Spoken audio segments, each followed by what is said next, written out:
Today I'm going to be playing as Byzantium in the coolest mod for EU4 of all time, Third Odyssey. Third Odyssey is a mod where the Byzantine emperors in 1444, sad by what's happened to their glorious Roman Empire, decide to leave it all behind and exile themselves to the new world. Our goal for this video, or this series of videos, is gonna be to first run away as Byzantium, just like you have to do in this mod, but then grow powerful enough in the new world, come back to the old world, and retake what is rightfully ours. Let's jump in. Alright, so here we are as Byzantium, or the Roman Empire, or Basileia Romaeon over here in Third Odyssey, and when you start up the game, you're greeted with this text right here. Now, let me elaborate on what I just said in the intro. The Emperor of Rome, this guy Ioannis VIII, looks down upon his realm and despairs. To the east lie the lands of the hostile Turks, successor to the Arabs that battered Anatolia in times long past. To the west lie Serbs and Hungarians, eager to carve up the pieces of a dying empire and expand their own dominion. The Varna Crusaders have been butchered. You guys know the Varna Crusaders. Everything up until this point is pretty much the same. Everything after this point is the old history thing, boys. The legions of Rome once conquered the world known, but that was a long time ago. A lesser man might quail at these truths, but Ioannis and his brother Constantinos, this guy right here, are not lesser men. While delving into the depths of the Imperial Library for anything that might deliver them from destruction, the brothers located a hidden cache of information left behind by the exalted former emperor Alexeios Komnenos. The cache contained detailed schematics of stuff retrofitted with deep-sea capabilities, these types of boats, of the ancient Roman vessels that piled the treacherous seas between the coasts of Hispania and the lands of the Celts in ages past, and was intended for trading expedition to Varangian Vinland that never materialized. With them, the two brothers were able to scheme up a plan to hastily retrofit the remnants of the Imperial Navy to the designs, reinforced with modern construction techniques, and flee west in a new Odyssey, just as Aeneas fled Troy 3,000 years ago. And basically, you gain these horrible modifiers: national unrest, stab discount plus 500%, manpower minus 20,000, sailor decrease, fort maintenance, merc discount, diplo relations, and your starting ruler basically, loses all of his stats to sort of signify the fact that he ain't gonna be ruling the country. He's building boats to run away. So with that out of the way, that is what happens. Now, what you need to do right here at the start of the game, ladies and gentlemen, you got all of these horrible things. You don't really do anything. No need to spy on anyone. No need to start doing missions. No need to do estate stuff. All you need to do is unpause until you get certain events. So we're gonna go through that right now. There we go. There's the first event right there. We can just get an heir for this guy. So not only do we have an heir for a ruler, we have an heir for the guy that is an heir, just like that. So that's one of the first things. And there we go. Now we got a decision what to do with Morea right here. So we can give Morea to Venice. We gain a ship and supplies in the form of a light ship and dev upon landing. Then Venice likes us, blah, blah, blah. We can sell it to Genoa as well. We gain troops and arms, increasing our starting manpower, troop count, and army quality upon landing. This is upon arrival in the New World. Or we can grant Morea independence. We gain stab and we gain some money. Now, because Genoa and Venice are nations that have wronged us, even though it might be beneficial to gain some of these bonuses, we will not surrender to the Venetians and the Genoese, and we will simply release Morea and gain some money and stability for it. And just like that, we lose all of this. Let's continue on pausing right here, and there we go. There's another event right here, the Venetian captains. If we go along with the proposal, a Venetian Catholic naval reformer, blah, blah, blah, that's what we get. So nothing too relevant. There we go. Now we start at the final checklist. We're almost ready to dip right here. So we can dedicate the ships to holding Greek fire, and we gain naval bonuses, really strong naval bonuses, by the way, until the end of the game. Heavy ship combat ability, light ship combat ability, galley combat ability plus 25%, and fort defense plus 30%. Of course, we will get less money. Then we can also gain idea discount until the end of the game, once again losing some more money, trade efficiency, and also a reformer, or we can do none of those things and set sail. What I'm gonna do is choose the Greek fire right here because these boat modifiers are simply too good to give up. And then we have another choice in this event. We can go ahead and choose another one if we want to. I'm gonna take the idea discount once again until the rest of the game. Now you can choose more. I'm good. Supplies are sufficient, as we can see. Let's set sail. Another very cool event right here is because you guys know Skanderbeg is in charge of Albania right here. The thing is, we can take him with us. A 5550 general is something we get, and then the other option right here is to just get an advisor. Now listen, Albania is gonna fall either way. It's not like Skanderbeg's gonna come back to us with Europe. He's gonna die by that point, but he is gonna be pretty useful in the New World when we fight the guys that are already there. So we're gonna take Skanderbeg. Now, fictionally, of course, we don't see them on the map. Our boats are down here, and we've encountered Granadan pirates. We can bribe them for safe passage, or we can set them alight with Greek fire. Now, we're good on cash. I am gonna bribe them. Let's not waste our Greek fire. Now we've sailed past the Pillars of Hercules right here, and we've encountered the Portuguese. We can either tell the Portuguese the truth about what we know in the New World, and we gain some money and Portugal likes us, or we can say nothing. We're just going somewhere, we'll be back, blah, blah, blah. Now, since Portugal is a colonizer, I don't want them discovering Greenland and Vinland and Iceland and those things ahead of time. So we shall fake our demise and fool the Portuguese into thinking our expedition fails. Small event right here where our rulers, because they are Catholic right at the start, now they become Eastern Orthodox. This is also a change. Orthodox is called Eastern Orthodox. We'll get another type of it later. Now, this is where we found ourselves in the Antilles Current, and a storm approaches. Which ship gets engulfed by the storm? The royal ship, where basically our heir right here, Constantinos, loses an admin and diplo point, and an artist that we have dies, or a large supply ship gets engulfed by the storm, and we lose a settler ship and corresponding, dev and manpower with it. We don't want to, lose our heir right here, so a large supply ship it is. And at the same time, a great catastrophe has occurred. Our current ruler, Ioannis VIII, dies, and with that, the heir takes his place. And just like that, ladies and gentlemen, the Roman Empire, or what's left of it, we have been renamed to Romania, not the current one. This Romania has arrived over in the province of Elysia, or New Constantinople. Now that we've arrived in this province, we gain a flagship, we gain some manpower, we gain some dev, Skanderbeg becomes a general. All of that good stuff that we chose right at the start now comes into play. And you gain a bunch of these events. I recommend if you guys play this mod, you read through these texts because they're super fun, but basically our neighbors discover us, and now we need to decide what to do with the ships. Either we gain some more dev by deconstructing them, we gain mill points and a fort with 90% fort maintenance for a couple of years, sailors, ducats, trade efficiency and stuff like that, or we keep the ships and we gain some other ship bonuses, and we gain some some more ships. What I'm actually gonna do is keep the ships. And this also activates a unique government mechanic, the overburden in this administration right here, which I'll elaborate on later. Now, we basically have an event right here letting us know that it's sort of more beneficial for us to not kill the natives in these provinces, because we are going to be colonizing everything around us now, and that it's most beneficial to go with native coexistence right here, because if you do, end up fighting these guys and whatnot, you lose out on dev in these provinces. We don't want to lose out on dev. We don't want to exterminate the native population right here. We want to, sort of merge ourselves with them so we can become a more prosperous country. So there we go. Just like that, ladies and gentlemen, this game is officially ready to start. We even have a flagship right here. We got the army right here, Skanderbeg, ready to do his stuff. I am going to rival some of these natives that are located right here. We are going to go with native coexistence, and it is time to start, colonizing these provinces. It is super, super quick. It's done in just a couple of months, as you'll see right here. There we go, 540 increase a year. So it takes very little time to colonize some of these initial provinces. Now, so we also don't have estates, and something else we want to take a look at is the missions right here, where basically, these initial ones require us to build up an army, colonize some provinces and stuff like that. And of course, that is what we're going to be doing in this first part of the video. Growing over here, colonizing, fighting the natives, choosing idea groups, which we're very limited with, by the way. And then once we're powerful enough, our goal for the second portion of the video, or the second video, will be to retake Constantinople. That's one goal.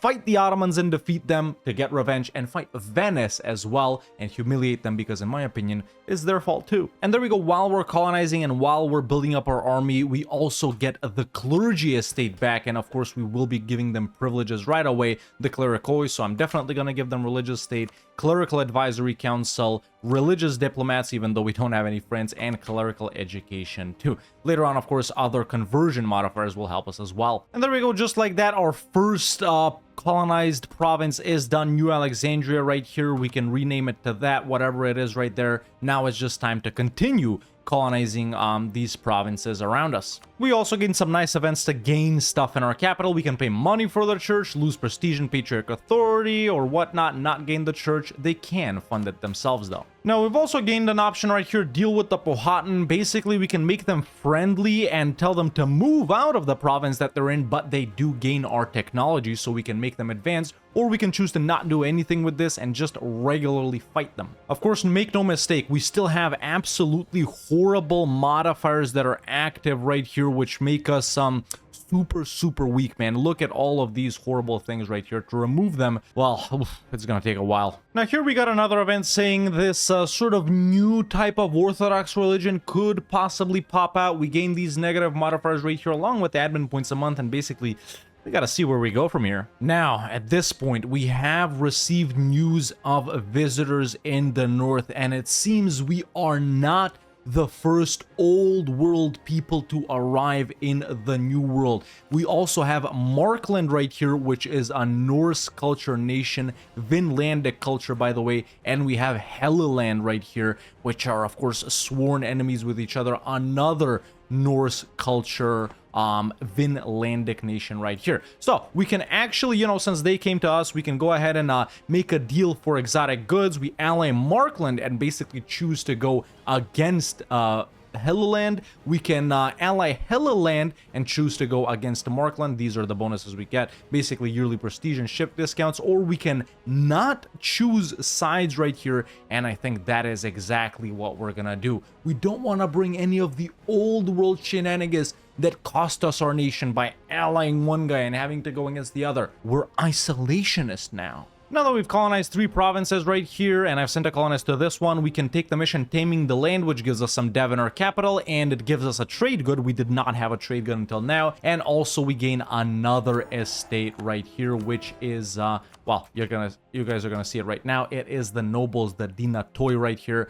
Pretty soon we are gonna give them bonuses as well. Basically, first we choose whether to give them this one privilege, which we're not gonna. While these religious wars are ticking up, basically you should kind of go with this to appease both of these guys, unless you want to go with the Platonists, of course. If you want to stay Eastern Orthodox, you can go towards these guys, but either way, you're going to trigger it. So make vague statements of support. Now, I've actually decided to go with the friendly Powhatan way after all, because let's face it, we're probably going to be more powerful than them, even if we give these guys all our tech. So I've improved relations with them, I've gotten money, and let's see if they actually do accept to move away. And yes, perfect, they have moved away, so they've gone somewhere down south with all of our knowledge and weapons, but we can finally take another mission, expand our lands right here. And we can get to complete this mission 5 years earlier, 10 along with this. Very nice. This is very important to get rid of a lot of bad modifiers. Now, tech, of course, is way more expensive due to certain modifiers that we have. That exiled modifier we're gonna have for a very long time, not until we get to some of these missions down here. And then the other migrant nation modifier is gonna go away in about 15-ish years, but still, we can't afford to wait. So we are gonna be teching up. Now, because we've decided to be friendly with the natives here, instead of destroying them, we basically gain the Barbaroi or Barbarians estate right here, which we can give them 2 different options. We can give them ancestral land recognition, where, you know, we gain some nice bonuses, blah, blah, blah, whatnot, or we can give them foreign overlords. Basically, the first option is, we're chill with you guys, we'll accept your customs and stuff like that. The second option right here is, well, our way or the highway. I'm going, we shall listen, but our word is final. Only one privilege, just foreign overlords. Okay, finally, time to complete another mission. We do lose a bunch of diploins for this, but at least a bad modifier got removed. Right now, we do have the Exiled Empire Tier 1 government reform, which does suck. We do want to swap to another one later, but for now, we're going to strengthen noble privileges. Of course, earlier we did get the Burghers estate as well. Okay, but now I've built up my army and colonized the final province in this starting state that the game wants us to colonize. There's Secure the Bay. We gain some very nice bonuses and establish militias, even more bonuses upon constructing buildings. And just like that, the 5 initial missions are out of the way. And in 1510, we'll be able to take a true nation. But until then, ladies and gentlemen, it's time to continue colonizing and also start actually fighting these guys right here. So there it is, man. As soon as we send a scornful insult to these guys, just like that, I'll declare. All right, let's start up our wars. Enough colonizing. Time to become a real great power. And it's only been 10 years. Okay, now that this mission is done, we are gonna choose right here. Let's see. Well, there is no annex colony, is there? Yeah, I guess there isn't, so we're just gonna take this province right there, along with all of their money, and let's see if they migrate. Nah, they don't migrate in this mod. That's straight up for us. Perfect. But yeah, let's continue by fighting our neighbors right here, Lenape. And there we go, that's another province for us. And just like that, we've accomplished quite a lot. Now, of course, we are colonizing a lot more slowly right now because we've completed some other colonies earlier. But yeah, we're still chugging along, man. We still got some neighbors down here we can fight. We do want to go this way because there's a lot of these guys this way. And we've also discovered, where is it? Source of naphtha right here, which, you know, helps us with Greek fire right here. We've discovered it in that province, so we do need to go for it. But aside from that, we're still chilling, still working on these missions. Now, since we got bigger loans right here, I took some more loans just to be able to take the mission Appalachian Aqueducts right here, which will give us some nice bonuses in certain provinces over here. Basically, these provinces, well, that are part of Appalachia in real life. Now, at this point, because we brought along Skanderbeg with us, we've had this Albanian quarter modifier in our capital the whole game, which gives us these modifiers. Now, at this point, man, I guess these guys, you know, want something more for themselves as well. So we can basically relocate them out of the capital from over here and Arbania, sorry. I guess, I don't know, Arbania instead of Albania. I don't know. They gain a core on Nea Alexandria right here, and nothing happens. Or we can settle them in the province of Pomwick, which is I don't know where. We can relocate them to let's see right here, to the same province, but we won't be able to complete the mission A True Nation and get rid of manpower shortage. They won't be able to do it, or I can send them south to find their new destiny, and Skanderbeg leaves with them. Now, I'm willing to, you know, these guys, they've come with us, they've helped us. Skanderbeg has been instrumental in some of our initial wars. I don't want to chase these guys away. Let's settle them at a good harbor close to our capital. Let's hope they won't revolt in the future and I don't make a mistake here. Okay, another colony is finally finished. Of course, we're colonizing slower. Man, these events from the Elysian Religious Wars are really annoying. I can't wait for 1468 so we can get rid of that. But we do need to continue expanding right here. I'm gonna start colonizing more, even though it's slow. Let's just go for, you know, these would be nice too, man. While we have these modifiers, might as well go for them, right? So, yeah, I'm actually gonna go for this one right here, just so we can border these guys up there too. So yeah, let's spy on these guys and these guys. 2 more wars coming right up. Of course, it hasn't even been 20 years since we've ran away into the New World. Markland and Helluland up here, they're expanding as well. They are Norse still. And right now on the Great Powers list, we're only at 60 dev. The Ottoman Scourge is advancing towards being the most powerful nation in the world. We have our work cut out for us for part 2 of this video if we want to take them down, man. Alright, let's continue expanding. In fact, since I'm so backed up on these points, man, I am gonna tech up, even though I was waiting for the Renaissance. But either way, there's Mill 5 right there. These aren't very good, if I'm being honest. And we can take our first ID group, and the only one we can take is Development Ideas. That's our only option. By the way, exile Roman ideas, minus 20% naval maintenance, automatically discover adjacent, admin efficiency as a finisher. In the meantime, fort defense, idea discount, morale of armies and recover army morale speed, a colonist and naval leader maneuver, diplomats and envoy travel time, merchants and heavy ship compatibility, and national unrest. A lot of double ideas, although they aren't very powerful. Either way, let's fight these guys down here in the south. Alright, that's a war with these guys in the south done, and they are full annexed just like that. And now let's fight these guys. And that's another wrap, man. Our expansion is going nicely. Let's chill a little bit, save some money, and focus on expansion. Construction. Now, we can actually finally unlock our first idea from development ideas right here, a new start. It enables us to unlock other idea groups, and it also gives us a colonist, an additional colonist, which is very nice. And oh my god, it's finally 1468, and this horrible Wars of Religion thing is finally done. We can choose something very interesting now. Our first option right here enables Hellenic, and that becomes our state religion right here, man. Basically, we remove the clergy privileges, blah, blah, blah. We swap to Hellenic. The religion in some provinces gets automatically converted to Hellenic, and we gain some nice bonuses right there. Or we can actually choose to stay Eastern Orthodox right here and gain some other bonuses. Now, I think, you know, with the fact that we've gone to the new world, something has drawn us to the old gods. It makes sense, ladies and gentlemen. Vinland and Helluland right here, they follow their old religion. They are Norse. So it's time to do away with Eastern Orthodox and go back to being Hellenic.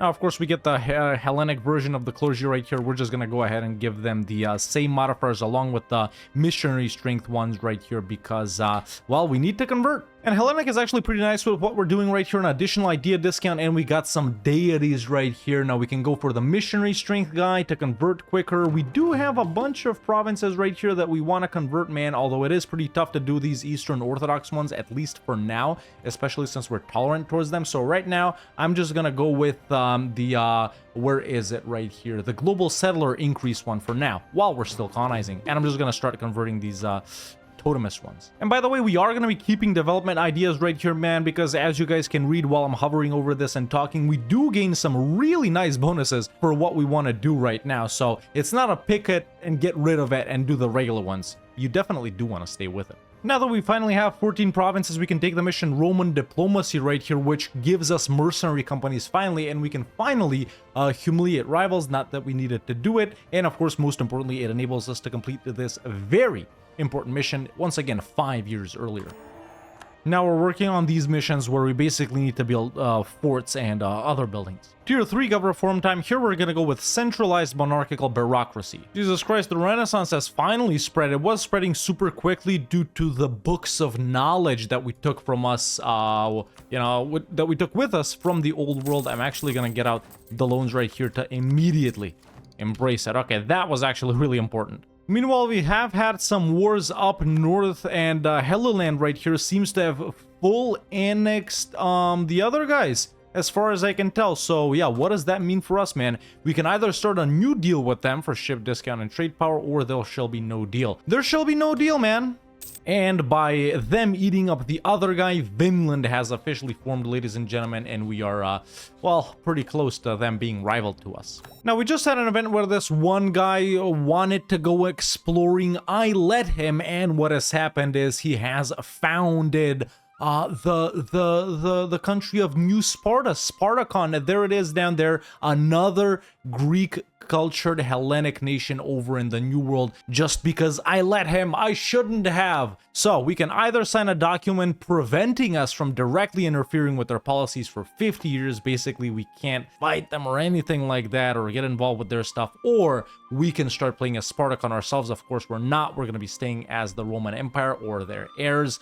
So there we go, man. Just like the two Norse cultured nations that were here once we got here, now there's two Hellenic nations. And yeah, I don't know what to say about Leonidas here. Ooh, and they've immediately started fighting these guys down here, man. They're really powerful. They actually have the Spartan army, tier 1 government reform, so they won't have a weak start just like we do right now. Let's establish high priesthood right here. Really good on missionary bonuses. We have discovered Bermuda, and it seems, ladies and gentlemen, that the ship that we thought we'd lost over here near the Antilles, in fact, was not lost. They've established a colony over here, the nation of Cauda, and they are sort of a naval-focused nation, Caudan Admiralty, and they have stayed Orthodox. So really, these are, you know, everyone down here, man. Sparta, these guys, they're really us, man. They're really us. And frankly, we as the true Romans are insulted. we can't let these guys stay alive. We can't interfere with them yet. Sooner or later we will though. So here's the sitch. We went out and met them. Constantine right here went. This is our third guy in charge, and we can basically, you know, make nice with Kauda right here, have them be our vassal, but we have to allow them to stay Orthodox, or we can just not give a frick about them. Now listen, even though I feel insulted that these guys would build a nation of their own, I do have to recognize the fact that we were once Orthodox not that long ago before re-embracing our roots of being Hellenic right here. So, you know what? I do agree with them that, you know, they can stay Orthodox. However, they do recognize that we are the rightful emperors. And just like that, Kauda right here has become our vassal. Now, we finally re-encountered Powhatan right here. They are definitely slightly more advanced than some of these other guys right here. But listen, we, you know, what we had going earlier is just that. It was earlier. The thing about the old days, they're the old days. Now that we've started colonizing well, at least some of these provinces right here, we can begin constructing the Appalachian Pass right here. We lose Diplo and admin points, but let's see what this does. All right, it'll take 2 years to finish. Well, it's time to finally put our navy into action by declaring on Powhatan right here. They have 5 provinces as far as I can tell, and maybe their ally is also close by, so we should be able to do a lot of damage right here. Finally, more expansion. Okay, we are done with Powhatan and their allies, and we can full annex both of these guys. Really, we shouldn't care about aggressive expansion here, right? Well, ladies and gentlemen, Skanderbeg has finally died. He has served us well, but we're in a pretty good position here, man, because I've just started colonizing this, which will enable us to border some of the northern guys right here, and via the things that we just took from Powhatan, we border a bunch of guys down here. So pretty soon we'll start major wars with these guys as soon as we're done coring right here, and also after that, we're gonna start pushing into these guys up here too. So now expansion is really gonna ramp up. Meanwhile, Spartacon, they're doing well for themselves down in Mexico. Something interesting that I forgot to mention is that some provinces up here are getting colonized as well by the Albanians, or by the Arbans actually. So all of these provinces, they're Arban culture, man. You know, this Albania does gain a core on all of these, so let's hope we didn't make a problem, man. Maybe I should have, you know, if we exiled them or whatever. It wasn't really exile, it was just like go somewhere. Maybe something like this would have happened, so I wonder if that was the better option. Right now, we're not getting anything negative, man. These people are in our country, you know, they're colonizing as well. Some of their provinces are Hellenic, some of them are Orthodox. We'll see how it works out. But yeah, boys, I think that's a pretty good place to leave it off, man. We arrived in North America, or in Elysium, whatever you want to call it, established ourselves, you know, got some of the initial missions out of the way. Skanderbeg died, we flipped religion, and I think that's quite an accomplishment for our first video right here. Even though we didn't advance that much in years, I feel like a lot of things were happening, and I feel like it's a good place to leave it off. So that's it for this time, but next time we'll continue our expansion over in North America, and we'll do some of the missions and finally start preparing for the invasion over in Europe. So yeah, let me know in the comments below if you want to see part 2 of this video. If you enjoyed this video, don't hesitate to leave a like, it really helps out a lot. And if you like the content and want to see more videos like this, make sure to hit that subscribe button so you don't miss out on any of them. And you can become a member today and join the Discord, the link is in the description. Thank you so much for watching, and I'll see you next time with another EU4 video.